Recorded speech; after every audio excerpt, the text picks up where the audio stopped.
श्री सीतारामचन्द्राभ्यां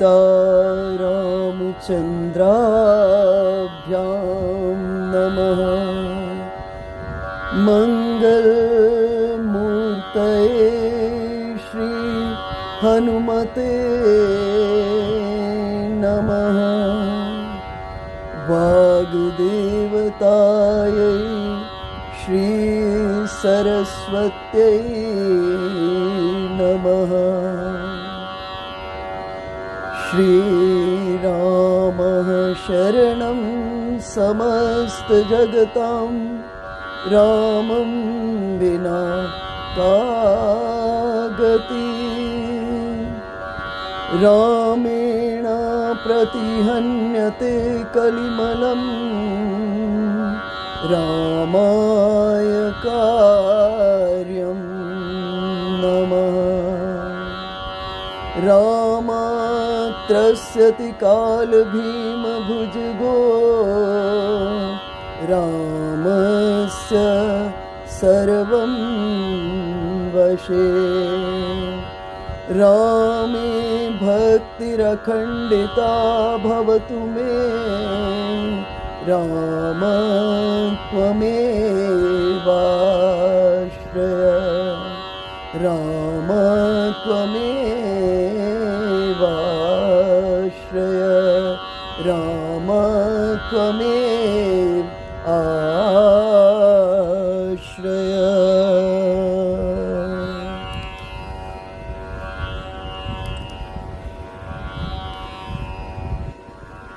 कल के सत्संग सत्र में हम चर्चा कर रहे थे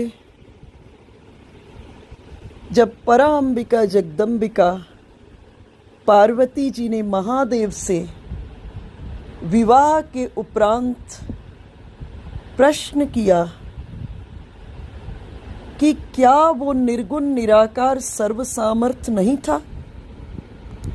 उस निर्गुण निराकार को सगुण साकार क्यों होना पड़ा। महादेव ने पार्वती जी को अनेक कारण गिनाए। उनमें से एक कारण देवऋषि नारद। देवऋषि नारद ने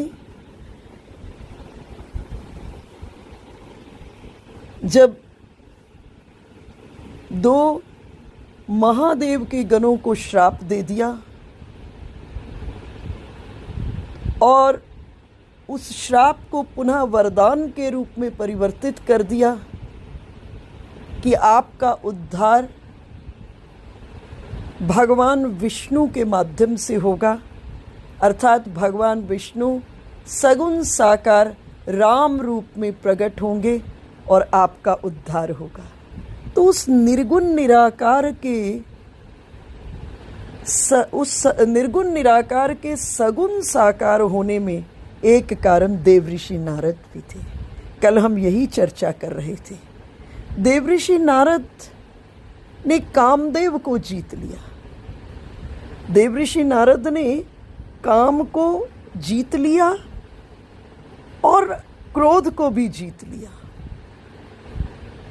काम और क्रोध का तो देवऋषि नारद पर कोई प्रभाव नहीं पड़ा, लेकिन इस काम को भगवान को भोग लगाना, इस जीत का भगवान को भोग लगाना देवऋषि नारद भूल गए। कल मैं आपसे चर्चा की थी, जीवन में किसी भी कॉर्नर से आपको सफलता की प्राप्ति हो तो सफलता की थाली को त्रिभुवन के ठाकुर के आगे में परोस दो। कहो प्रभु ये बहुत गरिष्ठ है, हम इसका भोग लगाने में सामर्थ नहीं है, आप इसका भोग ग्रहण कीजिए, आप इसके भोग को स्वीकार कीजिए। और जब भगवान जीव की इस वृत्ति को देखेंगे तो भगवान इस भाव को देख करके प्रसन्न हो जाएंगे और सहज में ही इनके माध्यम से जो अहंकार की सृष्टि जीव के भीतर में हो जाती है उससे जीव सदा सदा के लिए बच जाएगा। वास्तव में देवऋषि नारद पर काम का प्रभाव क्यों नहीं पड़ा? ये महादेव की कृपा थी। महादेव ने उस स्थान को वरदान दिया हुआ था। जब महादेव ने काम को अपने त्रिनेत्र से भस्म कर दिया तो सभी देवी देवता भगवान के पास आए और भगवान को कहे, प्रभु आपने सृष्टि का मूल कारण काम को ही खत्म कर दिया, अब सृष्टि का आधार क्या रहेगा? जब सभी देवी देवताओं ने अनुरोध किया, महादेव ने कहा ठीक है, मैं काम को पुनः जीवित कर देता हूँ, परंतु ये गुफा जहाँ बैठकर मैंने काम को अपने त्रिनेत्र से भस्म किया है, यहाँ बैठकर जीव जितनी दूर तक देखेगा उस पर काम का कोई प्रभाव नहीं पड़ेगा। तो कृपा तो थी महादेव की, श्रेय ले लिए देवऋषि नारद, और उसके बाद भगवान को भोग लगाना भूल गए, और जिससे देवऋषि नारद के अंतःकरण में अहंकार की सृष्टि हो गई।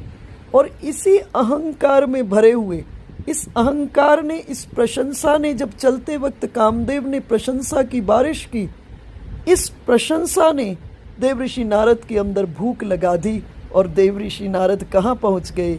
भगवान भोलेनाथ के पास। फिर भगवान भोलेनाथ की आज्ञा का भी पालन नहीं किए। भगवान भोलेनाथ ने देवऋषि नारद को कहा था, देवऋषि नारद कथा तो बहुत अच्छी है, लेकिन अगर इसको ये सुनाते, इस तरह से सुनाते कि काम ने आकर इतना अपार तांडव लगा दिया, ये तो भगवान की ही कृपा थी, मुझ पर काम का प्रभाव नहीं पड़ा। तो ये कथा बहुत अच्छी थी, लेकिन आप कह रहे मैंने काम को जीत लिया, मुझ पर काम का प्रभाव नहीं पड़ा, अर्थात मैंने काम को जीत लिया, अर्थात अहंकार आ गया। और जैसे ही अहंकार जीवन के भीतर में आ जाता है, देखो भगवान के दो ही भोजन हैं, या तो जीव का अहंकार या जीव का भाव। और भगवान को कल मैं चर्चा की थी आपसे कि पापी से इतनी घृणा नहीं है भगवान को, लेकिन भगवान को अहंकारी बिल्कुल सुहाता नहीं है। जिस समय जीवन के भीतर में जो प्राप्त है उसे परमात्मा की कृपा मानोगे। जीवन में जो जो घटे, आपके अंतरंग में ये भरपूर विश्वास हो कि भगवान जो कर रहे हैं निश्चित इसमें मेरा अंततः कल्याण है, तो भगवान आपके इस भाव पर सहजता में रीझ जाएंगे। आपको अलग से कुछ नहीं करना पड़ेगा। नारद जी ने इतना जप तप किया, इतना सब जीवन में प्राप्त किया, लेकिन गड़बड़ी छोटी सी बात से हो गई, जिसके कारण अंत में नारद जी की बहुत दुर्दशा हुई। और उसके बाद भगवान अकारण करुणा वरुणालय हैं, भगवान अपने भक्त की जगहसाई नहीं देख सकते। और पुनः कहे प्रभु कि नारद तुमको लग रहा है तुमने काम को जीत लिया है, अभी इसका प्रयोग करके देख लेते, अभी इसका प्रयोग करके देख लेते हैं। भगवान सुंदर सृष्टि कर दिए, और किस प्रकार काम के हाथों देवऋषि नारद की मनस्थिति हुई, इसकी चर्चा अब हम आगे करते हैं।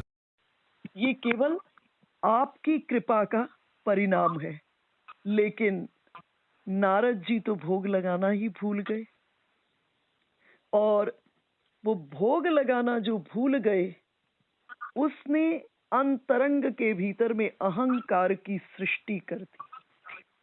और भगवान को पापी से जरा भी घृणा नहीं है, लेकिन भगवान को अभिमानी और अहंकारी जरा सा भी सुहाता नहीं। श्रीमद् भगवद गीता में कृष्णचंद्र स्पष्ट कर दिए, कहे अपि चेत सुदुराचारो भजते माम अनन्य भाग साधु रेवा समन्तव्य सम्यक व्यवस्थितो हि स। कहे क्षिप्रम भवति धर्मात्मा शश्वत शांति निगच्छति कौन्तेय प्रतिजानाहि न मे भक्त प्रणश्यति।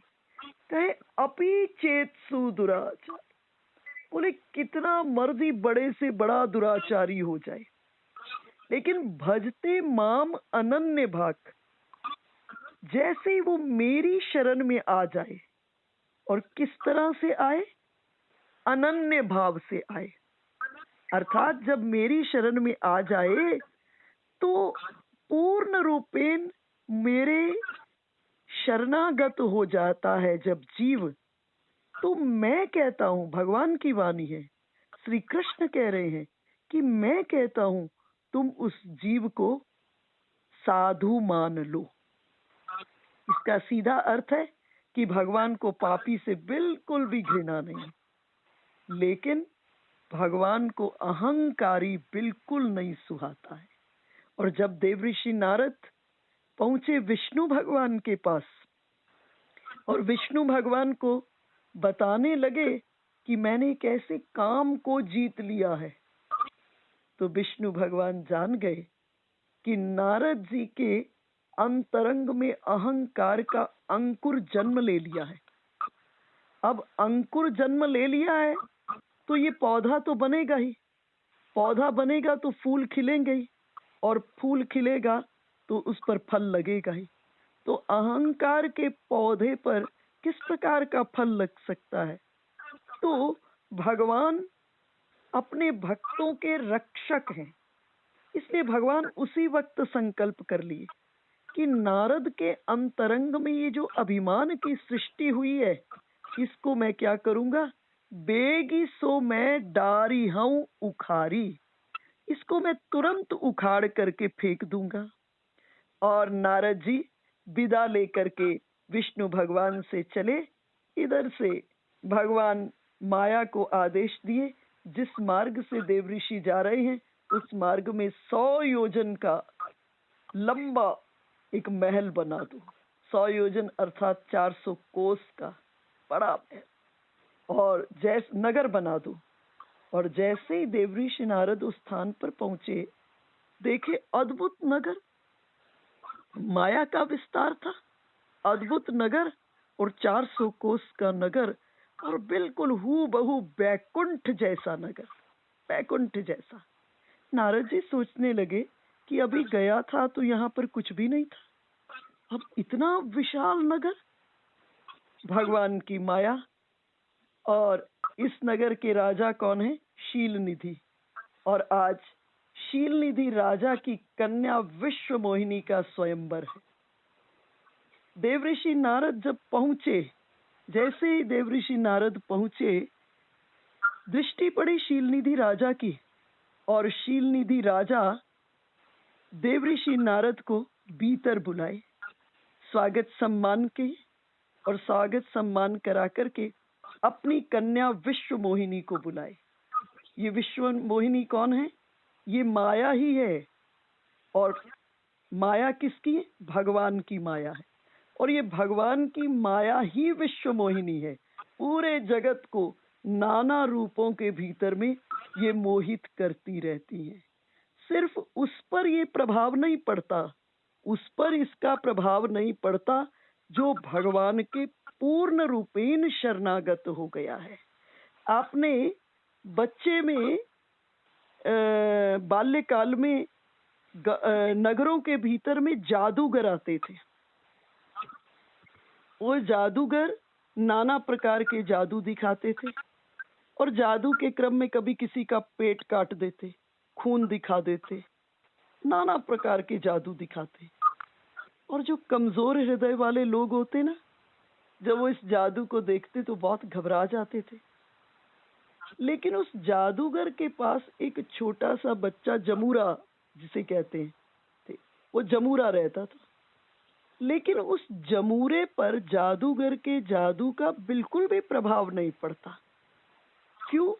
क्योंकि वो जादू को भी जानता है और जादूगर को भी जानता है। इसी तरह मानस के प्रारंभ में ही मंगलाचरण करते हुए गोस्वामी जी महाराज कह रहे हैं, यन माया वशवर्ती विश्व अखिलम ब्रह्मादि देवासुरा। अर्थात उस परमात्मा की माया के रेंज में कौन आ जाते हैं? बोले ब्रह्मादि देवासुर। ब्रह्मा आदि जितने देवता हैं सब उस रेंज में आ जाते, तो हम आपकी तो कोई अक्ल औकात नहीं है। तो वो परमात्मा जादूगर है, बस आवश्यकता है हम जमूरा बन जाए।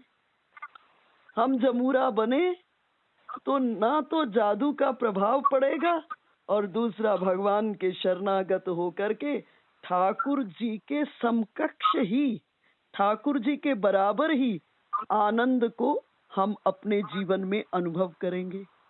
तो बुलाए अपनी कन्या को, विश्व मोहिनी को। अनेक जगह, अनेक राजमहलों में देवऋषि नारद गए हैं। श्रीमद् भागवत में आपने श्रवण किया होगा, देवऋषि नारद मनु शत्रुपा के यहाँ जा रहे हैं और मनु जी अपनी कन्या देवहूति को बुला रहे हैं, और बुलाकर देवहूति जी के चरण, देवहूति जी को से नारद जी के चरण छुआ रहे हैं। हिमवान और मैना के राजमहल में भी देवऋषि नारद जा रहे हैं। हिमवान भी अपनी कन्या पार्वती जी को बुला करके पार्वती जी से नारद जी के चरण छुआ रहे हैं। लेकिन यहाँ शील निधि राजा अपनी कन्या विश्व मोहिनी को बुलाकर विश्व मोहिनी से नारद जी के चरण नहीं छुआए। अगर चरण छुआ लेते तो बात यहीं खत्म हो जाती। चरण नहीं छुआए, क्या किए? विश्व मोहिनी का हाथ नारद जी के हाथ पर रख दिए। कहे देवऋषि इस कन्या की भविष्यवाणी करें, इसका स्वयंवर है। अब नारद जी हस्तरेखा देख रहे हैं, रूप देखा नारद जी। जैसे ही रूप को देखा देवऋषि नारद ने, सारे का सारा जो वैराग्य था ना, वो सारे का सारा वैराग्य कपूर की डली की तरह से उड़ गया। बस उस रूप को देखते ही देखते रह गए, क्योंकि ये माया किसकी है? माया ठाकुर जी की है, और ठाकुर जी की माया बड़ी प्रबल होती है जीव को लुभाने के लिए। तो नारद जी हाथ देख रहे हैं, हाथ नारद जी के हाथ में हाथ आया विश्व मोहिनी का। श्रीमद् भगवत गीता में कृष्णचंद्र कह रहे हैं, संगात संजायते कामः। संग के कारण व्यक्ति के भीतर में दोष जाते हैं। संग से काम जन्म लेता है। कामना का क्षेत्र बहुत विस्तृत है। कामना को स्त्री पुरुष के प्रसंगों तक सीमित नहीं रखिएगा। कामना का क्षेत्र बहुत विस्तृत है, बहुत विराट है। तो संगात संजायते कामा, कामात क्रोधो बीजायते। अब काम जन्म ले लिया, कामना जन्म ले ली, कामना पूरी हो गई तो लोभ जन्म ले लेता है, और कामना पूरी न हो तो क्रोध जन्म ले लेता है। और क्रोध की स्थिति में व्यक्ति बुद्धि से नीचे गिर जाता है, और दो से कंट्रोल खत्म हो जाता है। क्या बोल बैठेगा और क्या कर बैठेगा। तो संगात संजायते कामा, कामात क्रोधो विजायते, क्रोधात स्मृति विभ्रम, स्मृति भ्रंशात बुद्धिनाशो, और बुद्धिनाशात प्रणश्यति। इस तरह से जीव की बुद्धि का नाश हो जाता है। और देवऋषि नारद के हाथ में विश्व मोहिनी का हाथ आया, हस्तरेखा देखने लगे, और देखते हुए क्या चिंतन कर रहे हैं? जो एही बरई अमर सोई होई, समर भूमि ते ही जीत न कोई, से वही सकल चराचर ताही, बरई सील निधि कन्या जाही। कह रहे हैं जो इसका हस्तरेखा देखते हुए विचार कर रहे, जो इसका जिससे इसका ब्याह होगा वो अमर हो जाएगा, युद्ध भूमि में उसे कोई जीत ना सकेगा। सभी चर और अचर जितने जीव हैं सब उसकी सेवा के भीतर में रहेंगे, जिसके साथ इस कन्या का विवाह होगा। नारद जी सोचने लगे कि मेरा ही ब्याह हो जाए तो बात बन जाएगी। अब नारद जी यहाँ विचार नहीं कर रहे, ये जो लक्षण मैं कह रहा हूं ये सब ब्रह्म के लक्षण है।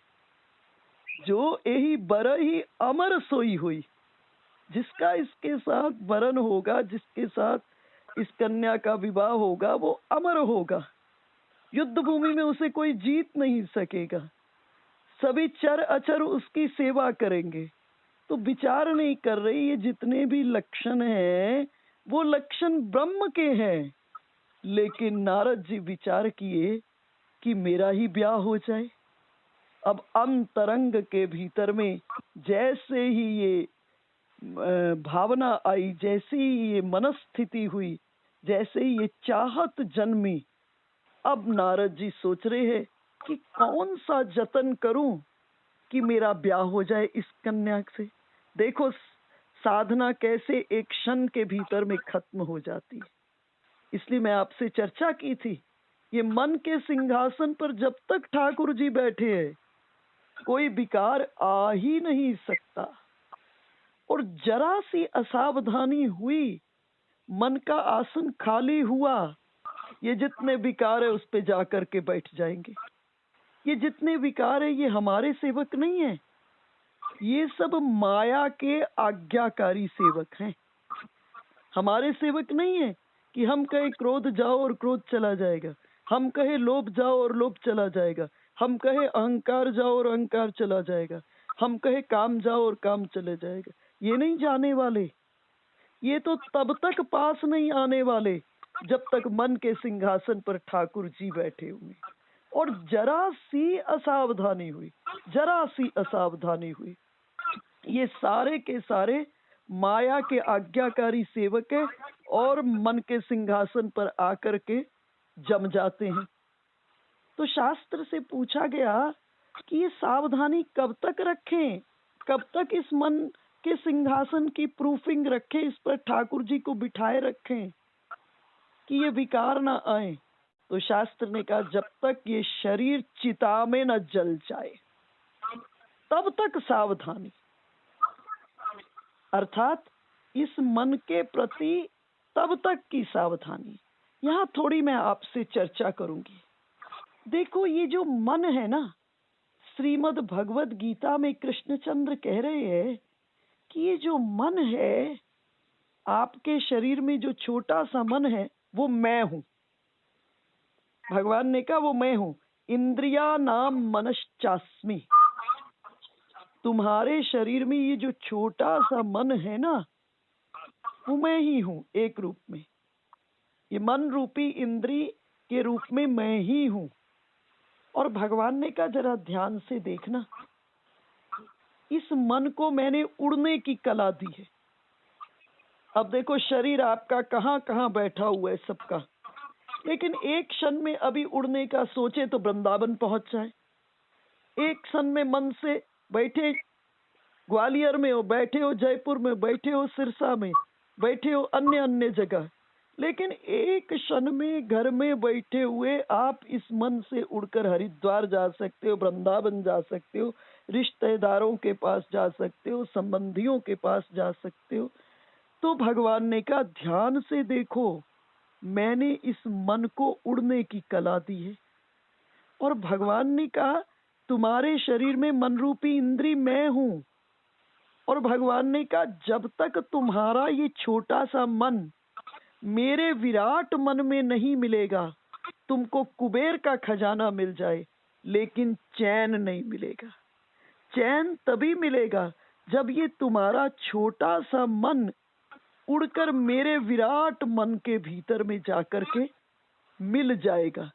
और जब मिल जाएगा तब तुम्हें मेरे ही समान आनंद की अनुभूति होगी, मेरे ही समान। और भगवान ने कहा कि ध्यान से देखना, इसको मैंने उड़ने की कला दी है और तुम इसे उड़ाओ और उड़ा करके मेरे विराट मन के भीतर में मिला दो। आपने छोटे बच्चों को देखा होगा, छोटे बच्चों के पास बड़ी गेम्स होती हैं, उनमें से कुछ गेम्स ब्लॉक्स की होती हैं, छोटे छोटे ब्लॉक्स होते हैं। उन ब्लॉक्स को जोड़ जोड़ करके बच्चे तरह तरह के डिजाइन्स बनाते हैं, आकृति बनाते हैं। वो छोटे छोटे ब्लॉक्स होते हैं, उनको जोड़कर प्लेन भी बना लेते हैं, उनको जोड़कर घर भी बना लेते हैं, उनको जोड़कर ट्रेन भी बना लेते हैं, उनको जोड़कर गार्डन भी बना लेते हैं। परंतु जो आकृति बनाने के लिए जिस ब्लॉक के अंदर फिट होना है, जब उसमें फिट होता है तो वो डिजाइन कंप्लीट होता है। इसी तरह से हमारा जो ये मन है वो ठाकुर जी के विराट मन रूपी ब्लॉक के भीतर में फिक्स होने के लिए ही बना है। ये संसार में और जगह कहीं फिक्स होगा, हो तो जाएगा, लेकिन उसका परिणाम क्या होगा? परिणाम अंतरंग के भीतर में कष्ट ही होगा। अब पूछोगे क्यों कष्ट होगा? कष्ट इसलिए होगा कि संसार के दो लक्षण हैं। एक लक्षण है अशाश्वतम और दूसरा लक्षण है दुखालयम। अशाश्वतम का अर्थ होता है यहाँ कुछ परमानेंट नहीं है। शास्त्र चीख चीख कर हमको बता रहे हैं यहाँ कुछ परमानेंट नहीं है, सब टेम्परेरी है। और अगर हम इसे परमानेंट मान रहे हैं तो इसमें हमारी मूर्खता है। तो एक तो संसार का स्वरूप क्या है? अशाश्वतम। यहाँ सब टेम्परेरी है। अगर उसको हम परमानेंट मान रहे हैं तो ये हमारी मूर्खता है। अर्थात जो पास में है वो कब छूट जाए इसका कोई पता नहीं। कब छूट जाए एक क्षण के भीतर में पता नहीं है। इसलिए आसक्ति से दुख हो जाएगा जीवन के भीतर में। और दूसरा लक्षण क्या है? दुखालयम। दुखालयम का अर्थ है ये दुख का घर है। कैसे दुख का घर है? जिस व्यक्ति और वस्तु से आज हमें सुख मिल रहा है, जिस वस्तु और व्यक्ति से आज हमें सुख मिल रहा है, जब हम उस वस्तु और व्यक्ति से अलग होते हैं तो सुख ही दुख का रूप बन के आ जाता है। इसलिए इस संसार के भीतर में ये जो ब्लॉक जो बना है ना, भगवान ने कहा इंद्रिया नाम मनश्चास्मि, ये तुम्हारे शरीर में मन रूपी इंद्री मैं हूँ। तो ये जो ब्लॉक है ये ठाकुर जी के ब्लॉक में ही फिट होने के लिए बना है। अगर वास्तविक हम आप आनंद लेना चाहते हैं तो उसमें फिट कर दें। अब आप प्रश्न करोगे, मुझसे आप ये प्रश्न कर सकते हो कि आपके अनुसार कि इसको ठाकुर जी में जोड़ दे, अपने मन को पूर्ण रूपेण ठाकुर जी में लगा दे। अगर मन पूरे रूप से ठाकुर जी में लगा देंगे तो फिर हमारे संसार के कामकाज कैसे चलेंगे? हमारा घर कैसे चलेगा? हमारे परिवार कैसे चलेंगे? दुकान कैसे चलेगी? ऑफिस कैसे चलेगा? व्यापार कैसे चलेगा? संबंध कैसे निभेंगे? तो मैं आपको जवाब दूंगी, आपने अभी अपने को अच्छे से नहीं देखा है। आपने अभी अपने को अच्छे से नहीं देखा है, ठीक से नहीं देखा है। भगवान ने इस शरीर में हमको दो फैकल्टीज दी हैं, अलग अलग दो अलग अलग फैकल्टीज दी हैं। एक मन दिया है और एक बुद्धि दी है। मन भगवान ने अपने से मोहब्बत करने के लिए दिया है और बुद्धि भगवान ने संसार चलाने के लिए दिया है। देखो, संसार बिना बुद्धि के चल ही नहीं सकता। और भगवान के साथ जब तक मन से नहीं जुड़ोगे तब तक बात बनती ही नहीं है। और अक्सर हम उल्टा करते हैं। जिन ठाकुर जी में मन लगाना चाहिए वहां बुद्धि लगा देते हैं, और जिस संसार में बुद्धि लगानी चाहिए वहां मन लगा देते हैं। दो शब्द है, एक है बुद्धिमानी और एक है मनमानी। संसार बिना बुद्धिमानी से चल ही नहीं सकता। और भगवान के साथ जब तक मन नहीं जोड़ोगे तब तक संबंध नहीं बनेगा। और अक्सर हम उल्टा कर देते हैं। जिस संसार में बुद्धिमानी करनी चाहिए वहां मनमानी कर देते हैं, संसार बिगड़ जाता है। और जिन ठाकुर जी में मन लगाना चाहिए वहां बुद्धि लगा देते हैं, संबंध ही नहीं बन पाता। इसलिए सिर्फ ये जगत में आकर दो का बैलेंस हमको सीखना है, दो का संतुलन सीखना है। भगवान के साथ मन से जुड़ जाइए और संसार के साथ बुद्धि को आप जोड़ लीजिए। पहला बात। अब दूसरी बात, कि संसार के भीतर में भी, इस संसार में मैं और मेरे के संबंध से थोड़ा सा ऊपर उठ जाइए। आप जो कर रहे हो सब भगवदीय हो जाएगा। थोड़ा सा ऊपर उठ जाइए, इसे मैं और मेरे के फैलाव में मत लाइए। इसको यूं समझिए, ये ठाकुर जी की विराट फिल्म में आपको 4 लोगों की ड्यूटी, 5 लोगों की ड्यूटी, 7 लोगों की ड्यूटी आपके सुपुर्द कर दी है। और ये जो आप घर का गृहस्थी का कामकाज कर रहे हो, ये आपका नहीं है, ये ठाकुर जी ने अपनी फिल्म में आपको रोल दिया है और आप इस रोल को अच्छे से करके ठाकुर जी का ही कार्य कर रहे हैं, अन्यत्र आप कुछ नहीं कर रहे हैं। तो विषय पर वापस लौटती हूँ। देवऋषि नारद सोचने लगे कि मेरा ही ब्याह हो जाता तो बात बन जाती इसके साथ। और अब शीलनिधि राजा से देवऋषि नारद विदा मांग रहे हैं। देवऋषि नारद कह रहे मुझे जाने की आज्ञा दें। शीलनिधि राजा ने कहा, देवऋषि बेटी का स्वयंवर है, स्वयंवर हो जाए फिर आप जाइए। अब नारद जी कहाँ कह पाए शीलनिधि राजा को कि स्वयंवर का मैं अपने आप को भी कैंडिडेट रख रहा हूँ, मैं अपने आप को भी एक स्वयंवर के अंदर एक रूप में प्रतिष्ठित करना चाह रहा हूँ। स्वयंवर के भीतर में मैं भी भाग लेने वाला हूँ स्वयंवर में। अब देवऋषि नारद जल्दी जल्दी विदा लिए और विदा लेकर बाहर निकले और बाहर निकल करके सोचने लगे कि इस रूप में तो ये राजकुमारी मुझसे ब्याह नहीं करेगी। अब मैं कौन सा तरीका ढूंढूं कि ये राजकुमारी मुझसे ब्याह करे। देखो कितनी बड़ी साधना और कितनी जल्दी भगवान की माया के प्रभाव से कपूर की डली की तरह से उड़ गई। अब सोच रहे इस समय तो मैं कोई जप तप भी नहीं कर सकता उसको प्राप्त करने के लिए। फिर सोचने लगे कि संसार में सबसे सुंदर कौन है। ध्यान गया सबसे सुंदर तो मेरे ठाकुर ही हैं। तो सोचे कि ऐसा करता हूँ, ठाकुर से ही उनका रूप मांग लेता हूँ और उनका रूप मिल जाएगा तो ये कन्या मुझे सहज में ही प्राप्त हो जाएगी। और मन ही मन सोचे, हरि सन मांगऊ सुंदरताई, होई ही जात गहरू अति भाई। अब सोचने लगे बैकुंठ जाऊंगा तो इतना समय लग जाएगा, कैसे पहुंचूंगा। तब वहीं पर भगवान का चिंतन करने लगे और हमारे हृदय में जो कुछ होता है उसकी खबर सबसे पहले ठाकुर जी को होती है। भगवान ने देवऋषि नारद की सारी व्याकुलता, भगवान तो जानते ही थे कि अहंकार की सृष्टि हुई कि मैंने काम को जीत लिया है।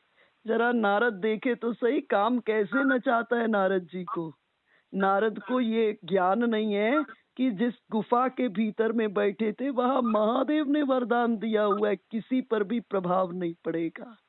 और सीम की चापी रखई को उतासु, बड़ रखवार रमापति जासु। भगवान विष्णु ने, देवऋषि नारद भगवान विष्णु के छोटे बालक हैं। देखो माँ के 2 प्रकार के संतान होते हैं, एक बड़े हो गए बच्चे और एक बिल्कुल छोटे। जो छोटा बच्चा होता है उसकी पूरी रिस्पॉन्सिबिलिटी, पूरी जिम्मेवारी माँ पर होती है। अगर छोटा बच्चा आग में जल जाए तो सब दोष किसको देंगे? माँ को दोष देंगे। कैसी मैया हो, छोटे से बच्चे का ध्यान न रख पाई। और वही बच्चा जब बड़ा हो जाता है और जल जाता है तो उस बच्चे को दोष देंगे। तो भगवान कहते मेरे भी 2 प्रकार के भक्त हैं, एक बिल्कुल अबोध बच्चे हैं, अबोध बालक हैं, और एक मेरे ज्ञानी भक्त हैं। एक मेरे ज्ञानी भक्त हैं जो प्रौढ़ हैं और एक अबोध बालक है। और ये जो छोटे अबोध बालक है इनकी रक्षा मुझे कैसी करनी पड़ती है? जिमी राखे बालक महतारी। जैसे मैया अपने अबोध शिशु की रक्षा करती है वैसे इन भक्तों की मुझे रक्षा करनी पड़ती है। तो भगवान तो उसी समय से तैयारी प्रारंभ कर दिए थे। और जैसे ही देवऋषि ने याद किया और भगवान वहीं प्रकट हो गए।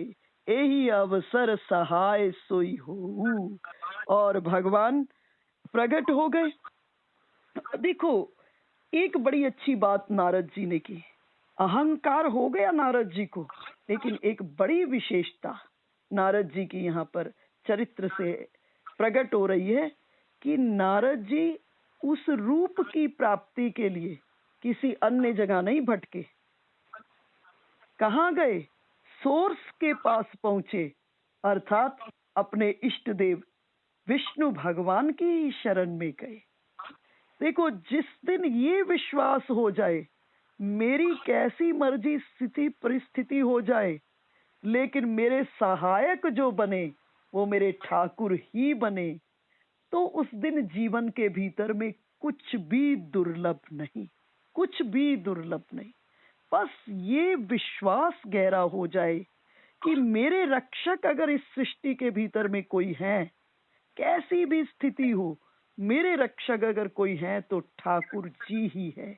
ये विश्वास हृदय में बैठ जाए और हम पुकारें तो सिर्फ ठाकुर जी को ही पुकारें, तो बात बनने में देर नहीं, और इस सृष्टि में कुछ भी दुर्लभ नहीं है हम आपको। आप जानते हो, महाभारत का युद्ध हो गया। द्रौपदी ने कृष्णचंद्र को उलाहना दिया। श्री कृष्ण को कहा कि कैसे सखा हो मेरे, भगवान हो, सखा हो, कैसे सखा हो मेरे। जिस समय मेरा चीरहरण हो रहा था, आने में इतनी देर लगाई। भगवान कहे, द्रौपदी अपनी गलती को मेरे ऊपर ही डाल रही है। जरा विचार तो कर द्रौपदी, उस समय किसको पुकार रही थी? सबसे पहले तुम अपने 5 पतियों को पुकार रही थी। जब उनकी ओर से कोई प्रतिक्रिया नहीं हुई, तो सभा के भीतर में भीष्म पितामह जी को पुकारने लगी। जब उनकी ओर से कोई प्रतिक्रिया नहीं हुई, तो कुलगुरु द्रोणाचार्य, कृपाचार्य जी इत्यादि श्रेष्ठ महापुरुषों को पुकारने लगी। जब उनकी ओर से कोई प्रतिक्रिया नहीं हुई, तब समाज के अमात्य वर्गों से श्रेष्ठ लोगों को पुकारने लगी। जब उनकी ओर से कोई सुरक्षा का हाथ आगे नहीं बढ़ा, तब तुम्हें अपने बल का भरोसा हो गया। तुम अपने बल से अपनी साड़ी को पकड़कर अपनी रक्षा करने लगी, और जैसे ही तुम्हें अपने बल का विस्मरण हुआ और दोनों हाथ उठा करके तुम पुकारी, हे गोविंद द्वारिका वासिन, हे गोविंद, हे गोविंद। जैसे ही पुकारी, सुनो द्रौपदी, मैंने गो शब्द द्वारिका में सुना, और मैंने बिंद शब्द हस्तिनापुर में आकर सुना। मुझे आने में इतनी ही देर लगती है, इससे ज्यादा देर नहीं लगती मुझे आने में। परंतु गड़बड़ी क्या है? हमारा भरोसा गहरा होना चाहिए ठाकुर जी पर। भरोसा, जितना गहरा भरोसा, उतनी जल्दी जीवन के भीतर में घटना हो जाएगी, उतनी जल्दी घटना हो जाएगी। और जैसे ही भगवान प्रकट हुए, नारद जी भगवान को देखकर आनंदित हुए और तुरंत बोले, प्रभु आपन रूप देहु प्रभु मोहि। प्रभु मुझे अपना रूप दे दो, आन भांति नहीं पावऊं ओई।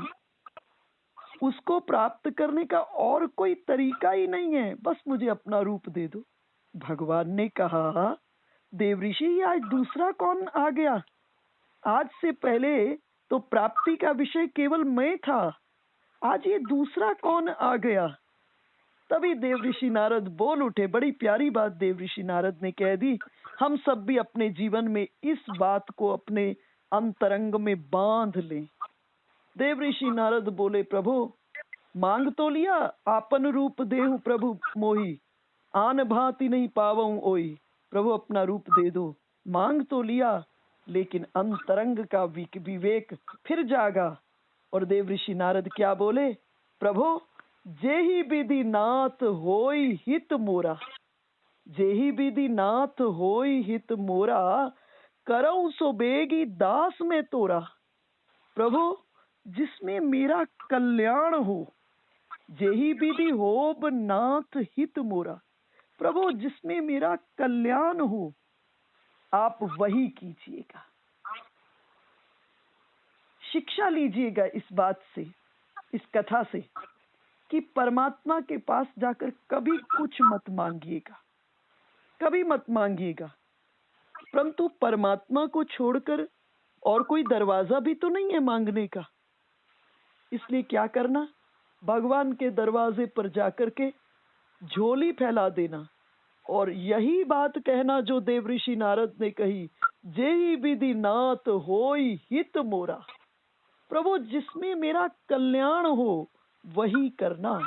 प्रभु ऐसा मत दे देना जिसको प्राप्त करके मुझे कई जन्मों तक विचार करना पड़े।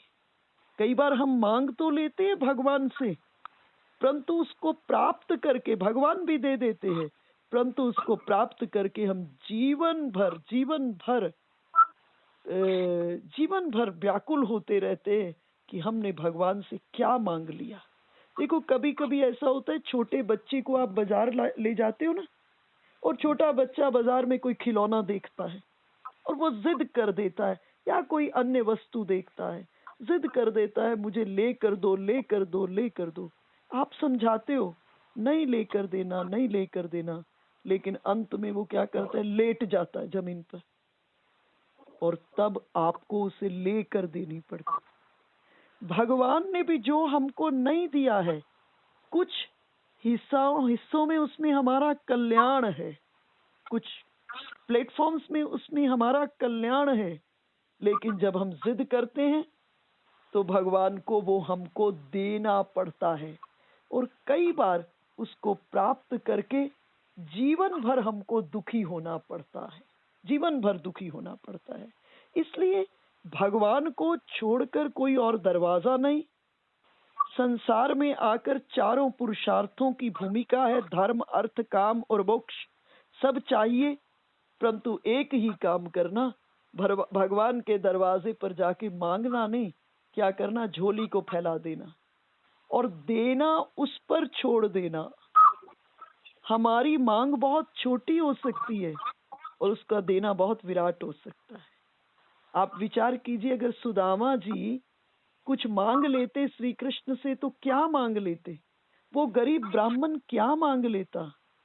मुझे नहीं लगता इससे ज्यादा कह पाता कि श्री कृष्ण को कि ठाकुर रहने के लिए मकान नहीं है वो बना दो, ठाकुर बच्चों की पढ़ाई की व्यवस्था कर दो, ठाकुर अन्य अन्य भोजन इत्यादि की व्यवस्था कर दो। मुझे नहीं लगता इससे ज्यादा वो गरीब ब्राह्मण कुछ मांग सकता था। इधर सुदामा जी ने कुछ नहीं मांगा, और भगवान जब देने लगे तो 2 लोक दे दिए, और तीसरा ही देने जा रहे थे कि रुक्मणी जी ने भुजा को पकड़ लिया।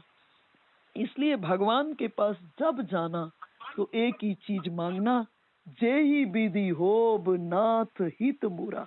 प्रभु जिसमें मेरा कल्याण हो आप वही कीजिएगा, करऊं सो बेगी दास में तोरा। प्रभु मैं आपका दास हूँ, उसको कीजिए। और भगवान अप्रसन्न हो गए।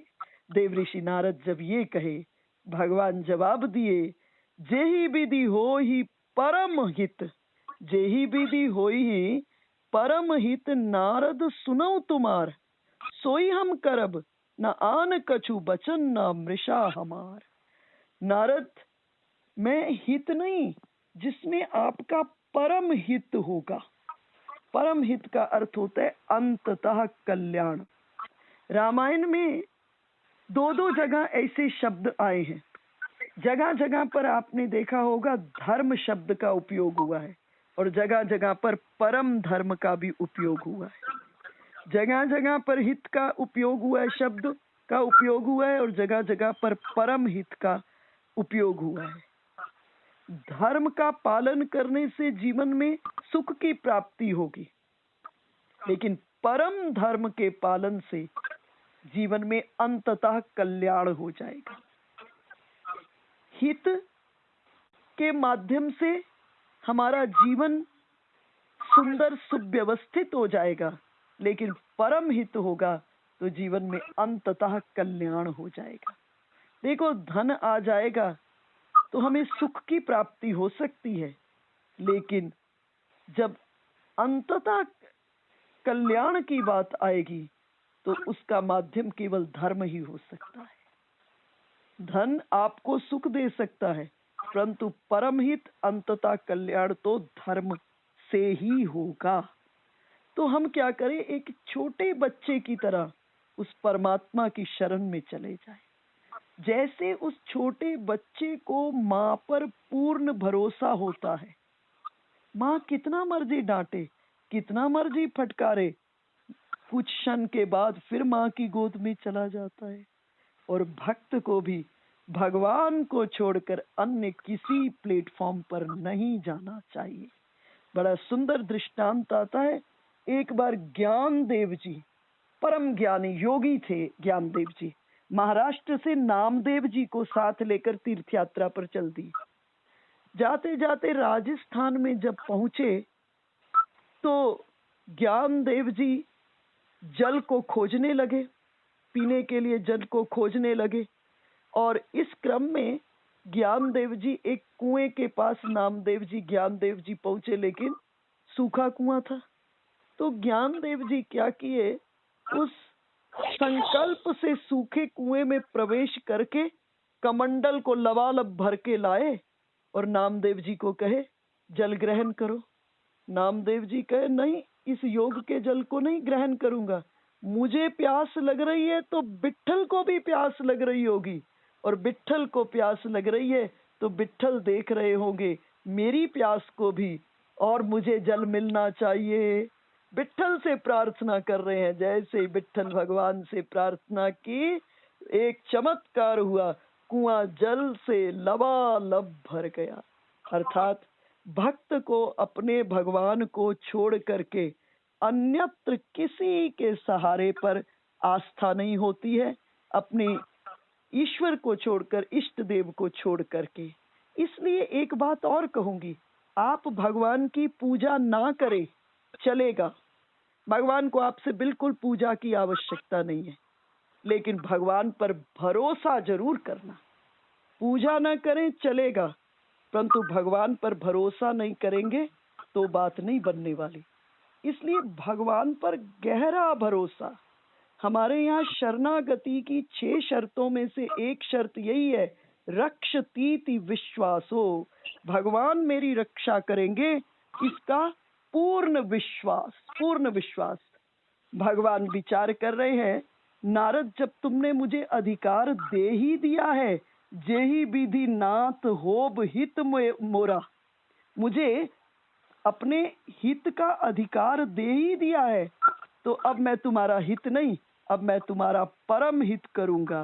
भगवान कहे कि मेरे छोटे बेटे नारद, एक बात बता कि एक रोगी हो शुगर का या किसी भी चीज का रोगी हो, और रोगी वैद्य के पास जाकर, वैद्य के पास जाकर कहे, शुगर का पेशेंट वैद्य को जाकर कहे कि मुझे रोज रसगुल्ला खाने की इजाजत दे दो, तो वैद्य उसे रोज रसगुल्ला खाने की इजाजत नहीं देता।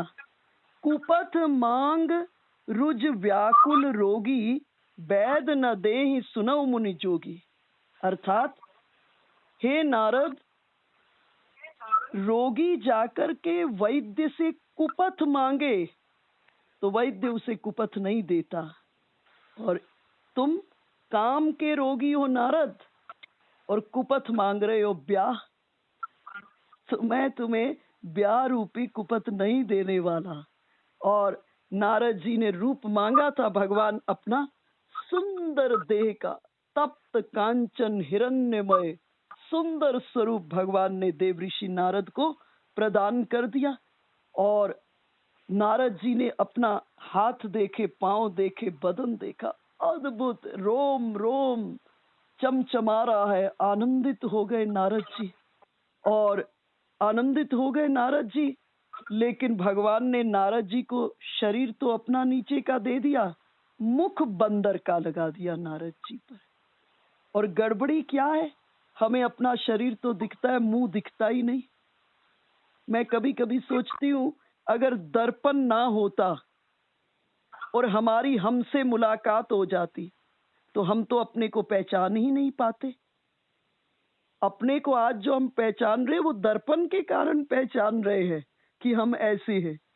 अगर दर्पण ना हो और हमारी हमसे मुलाकात हो जाए तो हम तो अपने को पहचान ही नहीं पाएंगे। तो जैसे अपने मुख को देखने के लिए हमें कांच का दर्पण चाहिए, उसी तरह कभी आपका मन मचल जाए, कि हमारी आत्मा का स्वरूप कैसा है, हमारा आत्मा कैसे देखने को लगती है, हमारी आत्मा का स्वरूप कैसा है, तो आपको जीवन के भीतर में किसी संत रूपी दर्पण की आवश्यकता है। संत रूपी दर्पण में झांक करके आपको अपनी आत्मा के रूप का दर्शन होगा। इसलिए अपनी आत्मा के साक्षात्कार के लिए संत रूपी दर्पण को जीवन में रखिए। अब भगवान अपने भक्त की जगहसाई होते हुए नहीं देख सकते। नारद जी को जो रूप दिया, उस नारद जी के रूप को, भगवान की इस लीला को कोई नहीं जान पाया। सो चरित्र लखी काहू न पावा, अर्थात संकेतात्मक विषय है। भगवान कभी भी अपने भक्त की जगहसाई नहीं होने देते, कभी जगहसाई नहीं होने देते। बस जरूरी इतना है, एक छोटी सी बात ले आए, हम भक्त भगवान के बन जाए। देखो, हम भक्त तो किसी ना किसी के हैं ही, हर व्यक्ति इस संसार में किसी ना किसी का भक्त है। तो बस इतना है, हमारी जो भक्ति है ना, वो भगवान से जुड़ जाए। हम अगर भगवान के भक्त हो गए ना, तो भगवान कभी संसार में हमारी जगहसाई होने ही नहीं देंगे। और जब भक्त भगवान के पास पहुंचता है तो भगवान क्या बन जाते हैं? मैया बन जाते हैं, माँ बन जाते हैं। अत्रि ऋषि जब श्री राम की स्तुति गा रहे हैं, कर रहे हैं, तो क्या कह रहे हैं? नमामि भक्त वत्सलम कृपालुशील कोमलम भजामि ते पदाम्बुजम अकामिनाम स्वधामदम।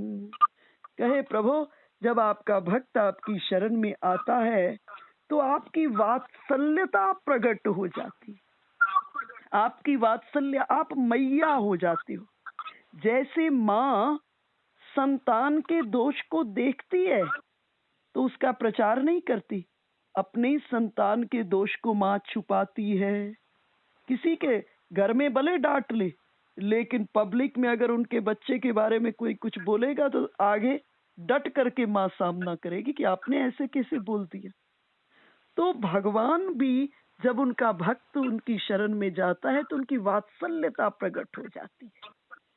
देखो, गाय को देखो, गाय पूर्ण शाकाहारी जीव है, लेकिन जब बच्चा जन्म लेता है तो वो बच्चा खून पीप जेर से सना होता है, लिपटा होता है। तो गाय ये नहीं कहती है कि पहले तुम शुद्ध होकर आओ फिर तुम्हें दूध पिलाऊंगी। पूर्ण शाकाहारी गाय अपनी जीभ से चाट चाट के खून पीप जेर को हटाकर शुद्धाति शुद्ध कर देती है, और शुद्धाति शुद्ध करके फिर अपना दूध बच्चे को पिलाती है। इसी तरह हमारे भीतर में कुबेर के खजाने के दोष आ जाए, हम भगवान के अगर शरणागत हो जाते हैं, भगवान के भक्त हो जाते हैं, तो भगवान क्या करते? अपनी सहज कृपा से हमारे कुबेर के खजाने के दोषों को खत्म करके उसमें गुना दान कर देते, अर्थात दोषों को खत्म करते और गुणों ही गुणों को हमारे भीतर में भर देते हैं। और लेकिन माँ की एक दृष्टि रहती है कि ये जो मेरे बच्चे को दोष है, जिस दोष के कारण मेरा बच्चा समाज में अपमानित होता है, शरीर से कष्ट पाता है, मैं अपने कुछ ऐसा कर दूं कि मेरे इस बेटे का कष्ट खत्म हो जाए। छोटा बच्चा होता है ना, उसको फोड़ा हो जाता है, जब फोड़ा हो जाता है तो वो मैया उस बच्चे को डॉक्टर के पास ले जाती है। डॉक्टर के पास ले जाकर के मैया गोद में कस के पकड़ लेती है और कस के पकड़ के डॉक्टर को कहती है इसको चीरा लगा दो। जब ऐसा कहती है तो उस समय लगता है छोटे बच्चे को ये माँ है कि कसाई, ये माँ है कि कसाई है जो डॉक्टर को मुझे काटने को कह रही है। लेकिन मैया की दृष्टि किस पर है? इसको थोड़ी देर को कष्ट हो जाए, थोड़ी देर को पीड़ा हो जाए, लेकिन अंततः इसे सुख ही सुख प्राप्त हो। तो भगवान भी विचार कर रहे हैं, नारद थोड़ी देर को बंदर बन जाए कोई चिंता की बात नहीं, पर जीवन भर बंदर बन के नाचने से मुक्त हो जाएगा। तो नारद जी अपने हिरण्यमयी तप्त कांचन देह को देख रहे हैं और पहुंच गए स्वयंवर में। प्रधान दरवाजे पर ही बैठ गए। सुंदर सुंदर सिंहासन लगे थे। नारद जी को लगे विश्व मोहिनी को मेहनत न करनी पड़े, इसलिए प्रधान दरवाजे पर बैठ गए। और महादेव के दरबार में जब गए थे ना, तो वहां से 2 गण भी पीछे पीछे नारद जी के चल दिए थे और स्वयंवर की भूमि में दोनों गण एक नारद जी के इस तरफ एक इस तरफ बैठ गया। तह बैठे महेश गण दो, विप्रवेश गति लखई न को। और दोनों गण भी ब्राह्मण के रूप में नारद जी के इधर उधर बैठ गए और दोनों गणों ने कटाक्ष किया नारद जी को देखकर। देखो, नारद जी के इस रूप को सभा में किसी ने नहीं देखा, सबने नारद जी को देवऋषि के रूप में ही देखा। इस रूप को किसने देखा? सिर्फ विश्वमोहिनी ने। और इस रूप को किसने देखा? ये 2 गणों ने देखा। और ये 2 जो गण बैठे थे ना महादेव के दाएं बाएं, उन्होंने कटाक्ष किया नारद जी पर। नीक दीनी हरि सुंदरताई। देखो भगवान ने क्या सौंदर्य दिया है। रीझई राजकुंवरी छवि देखी। राजकुमारी जैसे ही देखेगी इनके रूप पर रीझ जाएगी। अब नारद जी को वास्तविकता का ज्ञान ही नहीं है। नारद जी तो आनंदित हो रहे हैं क्योंकि शरीर तो दिख रहा है और मुंह दिख ही नहीं रहा है। और राजकुमारी प्रवेश की और राजकुमारी ने नारद जी का रूप देखा। काहू न लखा सो चरित विशेषा, सो स्वरूप नृप कन्या देखा। किसी ने इस रूप को नहीं देखा, केवल राजकुमारी ने देखा। मरकट बदन भयंकर देह, बंदर का शरीर और भयंकर देह जैसे ही देखा। और नारद जी बार बार उचक उचक कर आगे को उठे कि विश्व मोहिनी की दृष्टि मुझ पर पड़े। विश्व मोहिनी ने गर्दन फेरी, दूसरी ओर को चल दी। और इधर से प्रधान दरवाजे से भगवान विष्णु आए और विश्व मोहिनी ने उनके गले में जयमाल डाल दी। जैसे ही जयमाल डाली तो जो दोनों गण थे ना, तब हर गण बोले मुस्काई, निज मुख मुकुर बिलोकहु जाई। दोनों मुस्कुराते हुए व्यंग करते हुए, जरा अपना मुंह तो देखो। और नारद जी स्वयंवर की भूमि से बाहर आए। बाहर आते ही एक सरोवर था। सरोवर का जल चंचल, नारद जी का मन चंचल। चंचल मन से चंचल जल को देखा, बदन दीख मुनि बारी निहारी। जैसे ही जल के भीतर में अपना मुंह देखा बंदर का, नारद जी तो क्रोधित हो गए, बहुत क्रोध बढ़ गया और उन्होंने शिव जी के गणों को अत्यंत कठोर शाप दे दिया। और इधर से चल दिए नारद जी। सोच रहे हैं, मन ही मन में रास्ते में जा रहे विष्णु भगवान से मिलने के लिए कि मेरी ये दुर्दशा करा दी। मन में सोच रहे क्या करूं, जाकर शाप दूं या प्राण ही दे दूं मैं, मेरी संसार में ऐसी हंसी करा दी।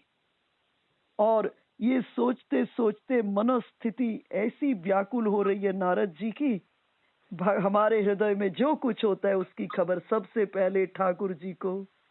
भगवान विचार किए, जब नारद प्रसन्न था तब मैंने नारद को दर्शन दिए थे, अब नारद बहुत दुखी हैं, मुझे पुनः दर्शन देने चाहिए। बीच ही पंथ मिलई दनुजारी। जिस मार्ग में जा रहे थे उसी मार्ग के बीच में नारद जी मिल गए। भगवान मिल गए नारद जी को। नारद जी ने अब जैसे ही देखा, साथ में क्या देखा? संग रमा सोई राजकुमारी। विष्णु भगवान मार्ग के बीच में मिले। संग रमा सोई राजकुमारी, साथ में लक्ष्मी जी और साथ में वही राजकुमारी विश्व मोहिनी। अब तो भगवान को अनाप शनाप श्राप दे दिए, कहे परम स्वतंत्र हो, मनमानी करते रहे हो, सिर पर कोई कंट्रोल करने वाला आपका है नहीं। सागर मंथन करा करके विष तो पिला दिया महादेव को और लक्ष्मी जी अपने साथ लेकर चल दिए। और बार तो आप बच गए, इस बार आपका पाला मुझ जैसे नारद के साथ पड़ा है। और भगवान मार्ग में मिले, पूछे नारद कहाँ जा रहे हो? अब तो नारद जी को क्रोध और बढ़ गया। नारद जी कहे मुझसे पूछ रहे हो कहाँ जा रहे हो? आपको मालूम नहीं मैं आपके पास आ रहा हूँ? तो नारद जी ने कहा कि मैं तो आपके पास ही आ रहा हूँ। भगवान ने कहा मेरे छोटे बेटा क्रोध नहीं करो, कि तुम कह रहे हो तुम मेरे पास आ रहे हो, लेकिन तुमने सड़क गलत पकड़ ली है। मैं बैकुंठ में रहता हूं और काम क्रोध अरु लोभ नाथ नरक के पंथ। काम क्रोध और लोभ इनकी दिशा किस ओर की है? नरक की ओर की है। और मैं कहा हूं बैकुंठ में हूं। इस समय आप क्रोध के आवेश में हैं, आपने गलत दिशा को पकड़ लिया है। और भगवान नारद जी देख रहे हैं, साथ में विश्व मोहिनी भी और लक्ष्मी जी भी हैं। और नारद जी ने भगवान को नाना प्रकार से नाना बातें कही। और जब सब कह ही रहे थे तभी भगवान क्या किए? कि भगवान अपनी माया को एक क्षण के भीतर में खत्म कर दिए।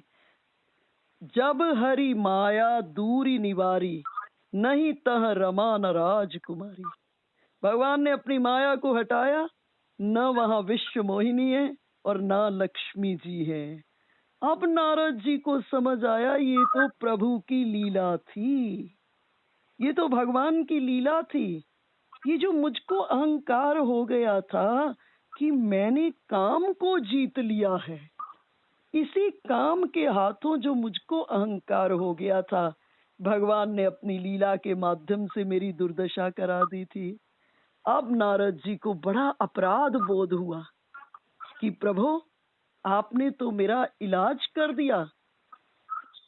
मैं बंदर होने के लिए, यूं तो आपकी लीला थी, मैं सदा सदा के लिए बच गया, आपने मेरा इलाज कर दिया, लेकिन मैंने आपको नाना प्रकार के दुर्वचन किए कहे, मैंने आपको इतना श्राप दे दिया। प्रभु मृषा होई मम श्राप कृपाला, ये जो मैंने आपको श्राप दिया वो झूठ हो जाए, मिथ्या हो जाए। भगवान ने कहा नारद आपका ये जो श्राप है ना, आगे मुझे लीला करनी है, उस लीला के भीतर में सहायक बनेगा। और भगवान नारद जी को कुछ नहीं कहे, लेकिन नारद जी के मन में बड़ा अपराध बोध है।